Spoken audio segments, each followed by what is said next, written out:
আরেক আল্লাহর বান্দা ছিল যার নাম শেখ সাদি রহমাতুল্লাহ আলাইহি। বড় মাপের আলেম ছিলেন, বড় মাপের কবিতা আবৃত্তি করতেওয়ালা ছিলেন, কবি ছিলেন। ওরা পৃথিবীকে উনি বহুবার সফর করে শেষ করলেন। ওনার পৃথিবী সফরের অভিজ্ঞতায় একটা কিতাব লিখলেন, যে কিতাবের নাম গুলিস্তা উস্তা বলা হয়, দর্শনে আমি মাদ্রাসায় পড়ানো হয়। এই কবিতাগুলা তার পুরা পৃথিবীর সফরের সমস্ত জ্ঞান কথাগুলা দুইটা কিতাবে উনি সব কথাগুলা নিয়ে আসছেন। হঠাৎ করে ওনার ইন্তেকাল হয়ে গেল। রাসূলের মহব্বতের ইশকের পাগল করা হয়ে উনি অনেক কবিতা আবৃত্তি করেছেন। ইন্তেকালের পরে হঠাৎ করে ঘটনাটাকে দেখেন, কবর জগতে মুহাম্মদ নবী সাল্লাল্লাহু আলাইহি ওয়াসাল্লামের সাথে শেখ সাদির সাথে সাক্ষাৎ হয়ে গেল। সুবহানাল্লাহ। তো শেখ সাদি রহমাতুল্লাহ আলাইহিকে জিজ্ঞেস করে, ও সাদি, তোমাকে আল্লাহ ক্ষমা করছে না তোমাকে জাহান্নামের লাকড়ি বানাই দিয়েছে? তখন শেখ সাদি রহমাতুল্লাহ আলাইহি বলে, রহমাতুল লিল আলামিন, ব্যক্তিগত কোন আমলের কারণে আল্লাহ আমাকে ক্ষমা করেন নাই, কিন্তু এতটুকু বলতে পারি আপনার মহব্বতের দাবিদারের উপর একটা কবিতা আবৃত্তি করেছে। যে কবিতার উপর আল্লাহও খুশি, আপনিও খুশি, আল্লাহ আমাকে মাফ করে দিয়েছে। সুবহানাল্লাহ। বাল্লাল উলা বি কামালিহি কাশাফাত তুজাবি জামালিহি আসনাতু জামিউ ফাসালিহি সাল্লু আলাইহি ওয়া আলিহি বাল্লাল উলা বি কামালিহি আল্লাহল উলা বি কামালিহি কাশাফাত তুজাবি জামালিহি আসনাতু জামিউ ফাসালিহি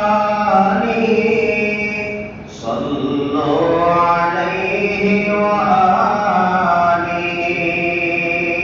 বলে কবিতাটা পড়ার কারণে আল্লাহ তাআলা আমার কৃত জীবনের সমস্ত গুনাহকে মাফ করে দিয়েছে। সুবহানাল্লাহ। আমি সালাত ও সালাম পৌঁছাইতেছি ওই মানুষের উপর জিনাকে আল্লাহ দুনিয়াতে স্বয়ং সম্পূর্ণ হিসাবে পাঠিয়েছে। জিনার চেহারাতে স্বয়ং সম্পূর্ণতার ছোঁয়া পাওয়া যায়। জিনার শারীরিক বডির ভেতরে স্বয়ং সম্পূর্ণতার ছোঁয়া পাওয়া যায়। জিনার চাল চলনের ভেতরে স্বয়ং সম্পূর্ণতার ছোঁয়া পাওয়া যায়। ওই রকম নবী মুহাম্মদের উপর আমি সালাত ও সালাম পেশ করতেছি। সুবহানাল্লাহ।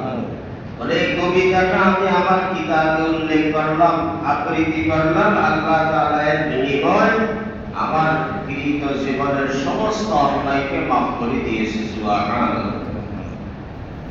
এজন্য বলতেছিলাম বেশি বেশি দরুদের আমল করা। আল্লাহ আমাদের প্রত্যেককে দরুদের আমলের রাসূলের ইশক ও মহব্বত অন্তরে ধারণ করার তৌফিক দান করুন। আমিন। আর জোরে বলেন আমিন। আমিন। বর্তমান মাস জিলহজ মাস। আমরা আলোচনা করতেছিলাম কুরবানি সংক্রান্ত, কুরবানির ফজিলত, কুরবানির গুরুত্ব, কুরবানির মাসলা মাসাইল। গত সপ্তাহে আমাকে একটু বলা হয়েছিল কুরবানির সূচনা হযরত আদম আলাইহিস সালামের দুই সন্তান হাবিল কাবিল থেকে শুরু হয়েছে। আমরা যে কুরবানি করি এই কুরবানির সম্পর্ক হযরত ইব্রাহিম আলাইহিস সালাতু ওয়াস সালামের সাথে। আল্লাহ রাসূলকে জিজ্ঞেস করা হয়েছে, মা হাযিহিল আযাহি ইয়া রাসূলুল্লাহ, আমরা যে কুরবানি করব এই কুরবানি করলে কি হবে? বলে কুরবানিটা সুন্নাত আবিকুল ইব্রাহিম আলাইহিস সালাতু ওয়াস সালাম, এটা তোমাদের জাতির পিতা ইব্রাহিম আলাইহিস সালাতু ওয়াস সালামের একটা সুন্নাত। তো সাহাবারা জিজ্ঞেস করলেন এর বিনিময় কি হবে? বলে এর বিনিময় যেই জন্তুটা তুমি জবে করবা, চাই সেটা ভেড়া হোক, চাই সেটা ছাগল হোক, চাই সেটা মহিষ হোক, চাই সেটা গরু হোক, চাই সেটা উট হোক, তার শরীরের চামড়ার পশমের সমপরিমাণ তোমার আমলনামায় সওয়াব লেখা হবে। সুবহানাল্লাহ। কুরবানির বিনিময় কি হবে? বলে পশুর চামড়ার পশম সমপরিমাণ তোমার আমলনামায় সওয়াব লিপিবদ্ধ করা হবে। তা আমরা যে কুরবানি করি, কুরবানির সম্পর্ক হযরত ইব্রাহিম আলা নবিয়িনা আলাইহিস সালাতু ওয়াস সালামের সাথে।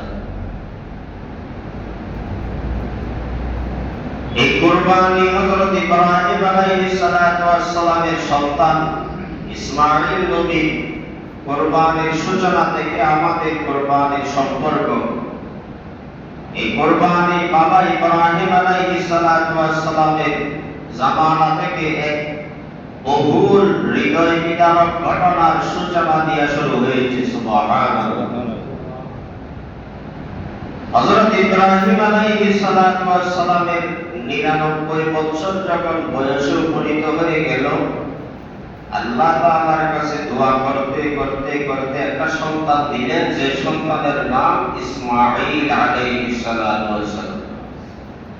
এরপরে যখন 120 বছরে উপনীত হল, তখন তার প্রথম স্ত্রী সারার গর্ভ থেকে একটা সন্তান, যে সন্তানের নাম ইসহাক আলাইহিস সালাতু ওয়াস সালাম।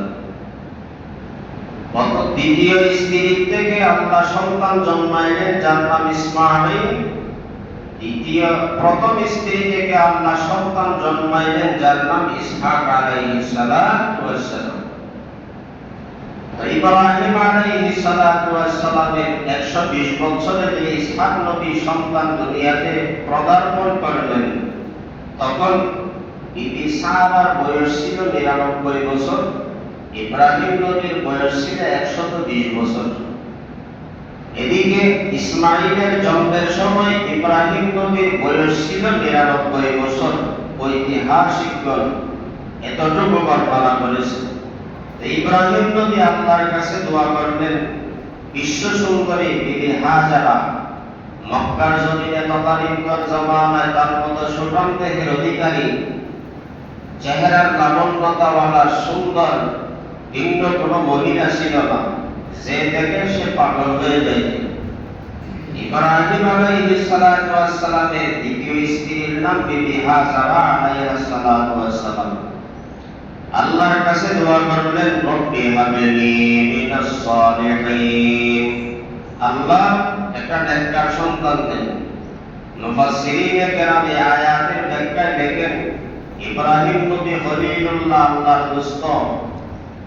আল্লাহ তাআলা ইব্রাহিম নবীর মহব্বত পেয়ে পাগল হয়ে গেলেন, যার কারণে ইব্রাহিম নবীকে আল্লাহ একটা টাইটেল দিলেন, সেই টাইটেলের নাম খলিলুল্লাহ, আল্লাহ তাআলার বন্ধু। তা আল্লাহর বন্ধু হয়ে ইব্রাহিম নবী যদি নেককার সন্তানের জন্য দোয়া চায়, আখেরি নবীর উম্মতের কি অবস্থা? রব্বি হাবলি মিনাস সালিহিন, এই আয়াতের ব্যাখ্যায় লেখেন, নবী যেহেতু নেককার সন্তানের জন্য আল্লাহর কাছে দোয়া চাইলেন, তাহলে আমাকে আপনাকেও নেককার সন্তানের জন্য আল্লাহর কাছে দোয়া করতে হবে। রব্বি হাবলি মিন লাদুনকা যুররিয়াতান তাইয়্যিবাতান ইন্নাকা সামিউদ দুআ। ও আল্লাহ, আপনি আমাকে এমন সন্তান দান করে দেন, সেই সন্তানের চেহারার দিকে তাকাইলে আমার চক্ষু শীতল হয়ে যায়। ও আল্লাহ, আমাকে এমন একটা সন্তান দান করে দেন, সেই সন্তান হবে বড় নেককার, বড় সালেহ, বড় সহনশীল সন্তান। ইব্রাহিম আলাইহিস সালাতু ওয়াস সালাম আল্লাহ তাআলার কাছে দোয়া করলেন, আল্লাহ রব্বি হাবলি মিনাস সালিহিন, ফাবাশশারনাহু বিগুলামিন হালিম। আল্লাহ বলে, ও ইব্রাহিম, তুমি যে নেককার সন্তানের জন্য আমি আল্লাহর কাছে দোয়া চাইলাম, আমি আল্লাহ তাআলা অনেক সহনশীল, অনেক দয়াময়, অনেক আদরওয়ালা সন্তান, সচ্চরিত্রের অধিকারী সন্তান, আমি আল্লাহ তাআলা তুমি ইব্রাহিমকে দান করলাম যে সন্তানের নাম হলো ইসমাঈল। সুবহানাল্লাহ। সন্তানের নাম কি? ইসমাঈল আলাইহিস সালাতু ওয়াসসালাম। ৯৯ বছর বয়সে যেহেতু ইসমাঈল নবীকে পাইলেন, তো মহব্বত বেশি না কম? বেশি। কথা বলেন, বেশি না কম? অনেক বেশি। শুধু বেশি বললে হয় না। আল্লাহ তাআলা বলেন, ইব্রাহিম আমি আল্লাহ তোমার ইবাদতের উপর খুশি হইয়া তোমাকে আমি টাইটেল লাগাই দিলাম ইব্রাহিম। তুমি শুধু ইব্রাহিম না, তুমি হলো খলিলুল্লাহ। এই ইব্রাহিম তুমি সন্তান পাইয়া আমি আল্লাহকে ভুলে গেছো না, এখনো স্মরণে আছো? একটু পরীক্ষা নেওয়া দরকার। আল্লাহ তাআলা স্বপ্নে দেখাইলেন, ও ইব্রাহিম সন্তানকে মিনা বাজারে নিয়ে যাও। ইব্রাহিম নবী বলেন, হে আল্লাহ মিনা বাজারে কেন সন্তান ইসমাঈলকে নিয়ে যাব?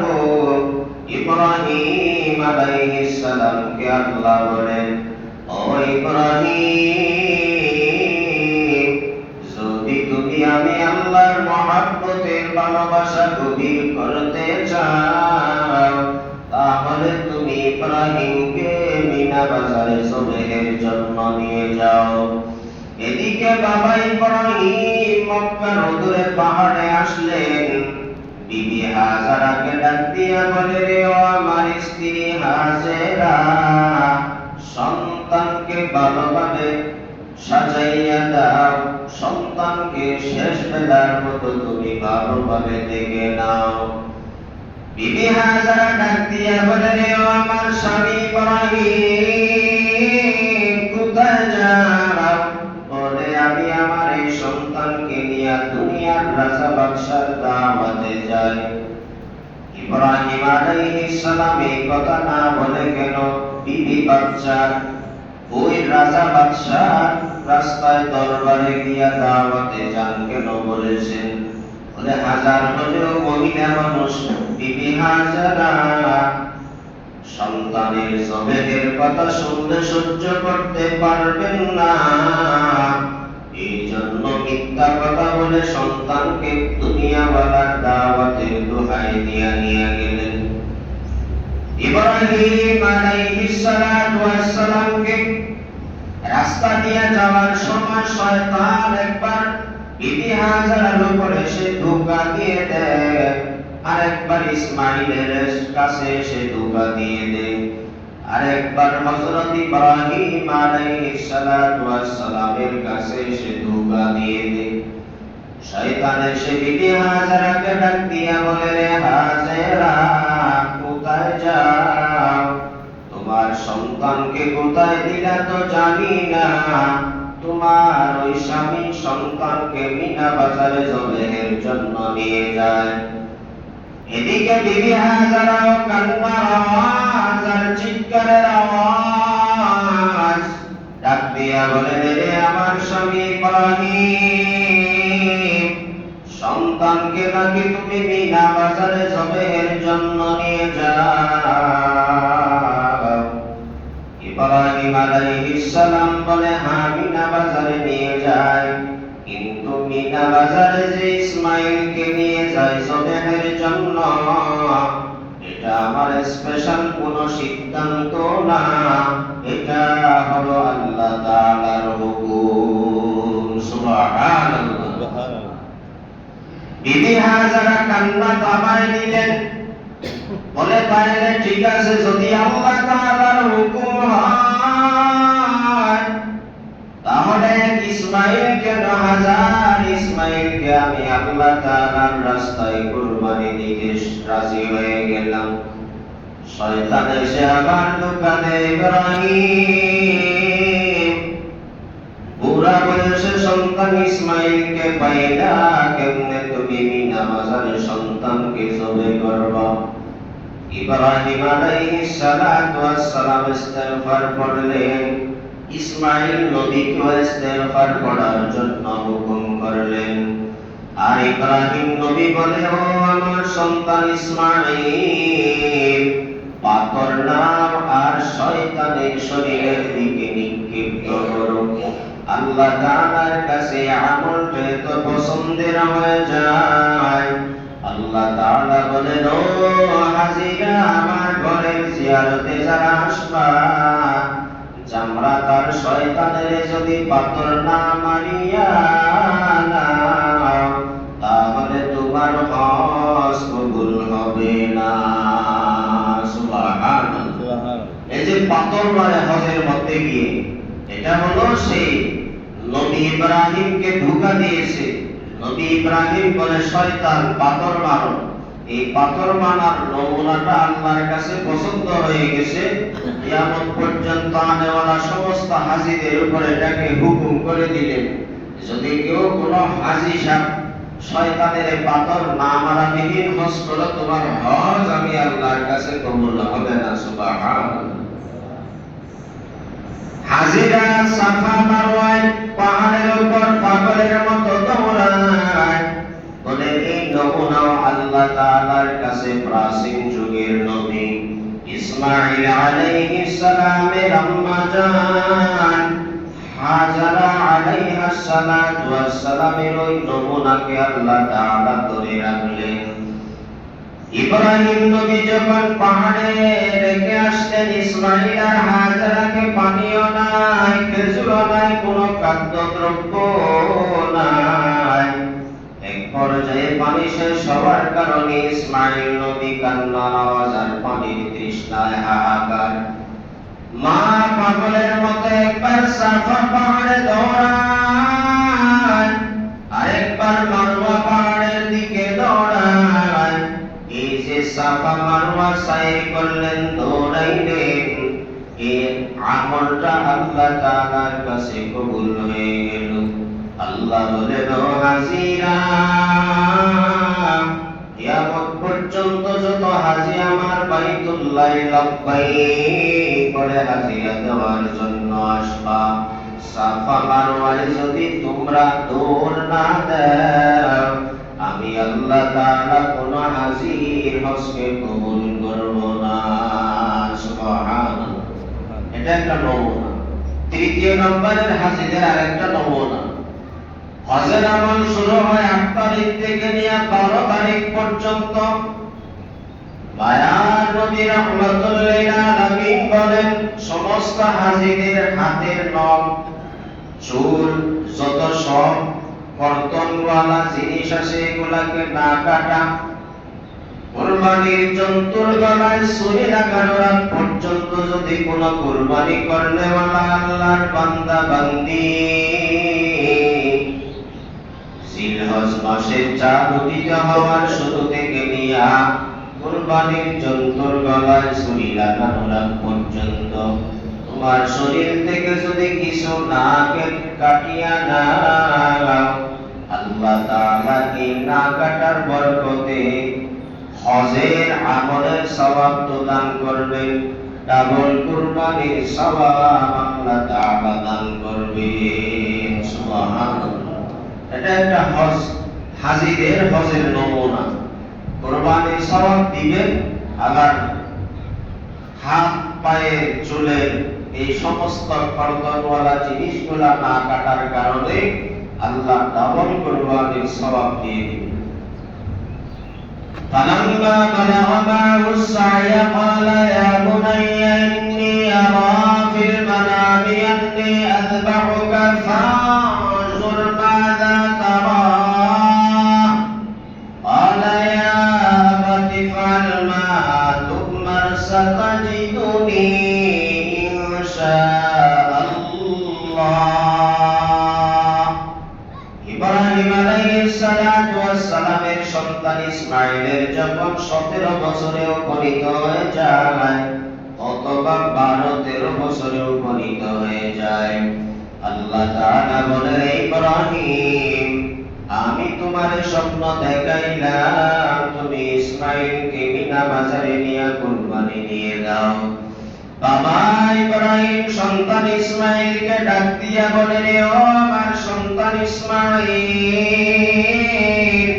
গত রাত্রিতে আমি স্বপ্ন দেখলাম তোমাকে আমি মিনা বাজারে আল্লাহর রাস্তায় কুরবানি দিয়েছি। ইসমাঈল নবী ডাক দিয়া বলেন, ও আমার বাবা ইব্রাহিম, আল্লাহ তাআলার হুকুম যদি হয় তাহলে আর দেরি করার কোনো সময় নাই, তাড়াতাড়ি মিনা বাজারে নিয়ে যান, আল্লাহ তাআলার রাস্তায় আমাকে কুরবানি দেন। সুবহানাল্লাহ। যেমন বাবা তেমন সন্তান। শুধু তা না, আরো কিছু সুন্দর সুন্দর কথা বলছে। ইসমাঈল ডাক দিয়া বলেন, ও আমার বাবা ইব্রাহিম,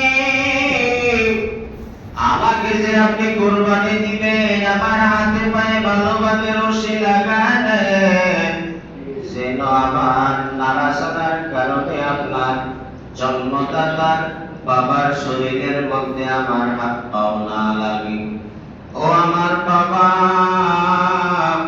আমাকে যে আপনি আল্লাহ তাআলার রাস্তায় কুরবানি দিবেন, আমার চোখ দুটোকে ভালোভাবে বেঁধে নেন, কারণ সন্তানের চেহারার দিকে যদি বাবা তাকায় তো মায়া চলে আসবে। মায়া চলে আসার কারণে হতেও পারে আপনি জবে করতে পারবেন না, তো আমার আল্লাহ বড় নারাজ। এই জন্য আপনার চোখেও দুইটা কাপড় বেঁধে দেন, আমি ইসমাঈলকেও কাপড় ভালো শক্তভাবে বাঁধিয়ে দেন। ইসমাঈল নবীকে এরপরে ঠিকভাবে শুয়াইলেন।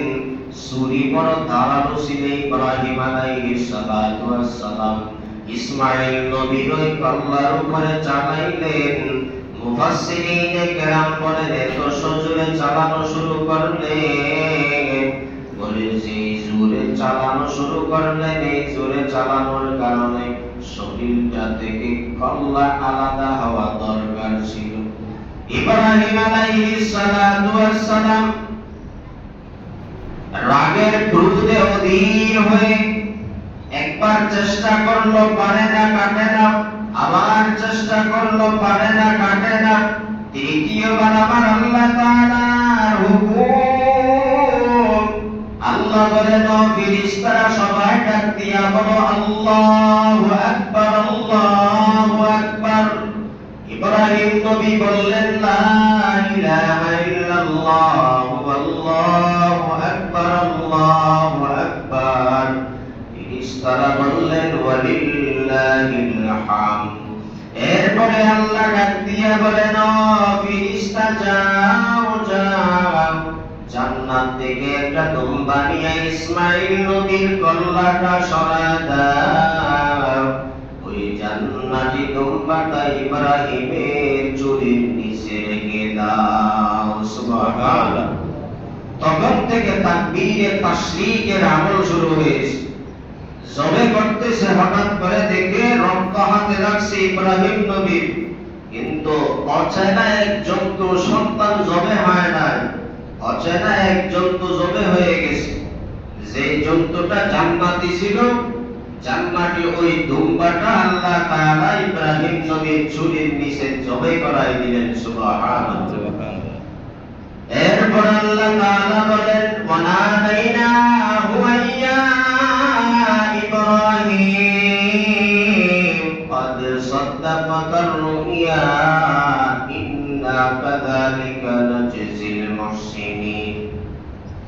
ও ইব্রাহিম, আমি তো তোমার ঈমানের তাকওয়ার স্তর পরীক্ষা করার জন্য ইসমাঈলকে আমি তোমার রাস্তায়, আল্লাহ তাআলার রাস্তায় কুরবানি চাইলাম। ও ইসমাঈলের আব্বা ইব্রাহিম, তুমি আমি আল্লাহর পরীক্ষায় পাশ করলাম। যাও যাও, জান্নাতি দুম্বার গোশত তুমিও খাও। তোমার ওই বিবি জঙ্গলার ভেতরে, মক্কার দূরে পাহাড়, ওই নির্বাসনে তোমার স্ত্রী হাজারার জন্য জান্নাতে উঠে দুম্বার গোশত তুমি হাদিয়া হিসেবে নিয়ে যাও। আল্লাহ তাআলা ওই ইব্রাহিম নবীর হৃদয় বিদারক ঘটনা ইসমাঈল নবীর জবাই করার ঘটনাকে সূচনা স্বরূপ কিয়ামত পর্যন্ত আনেওয়ালা উম্মতের জন্য আল্লাহ তাআলা কুরবানি স্বরূপ রেখে দিলেন। সুবহানাল্লাহ। এজন্য সমস্ত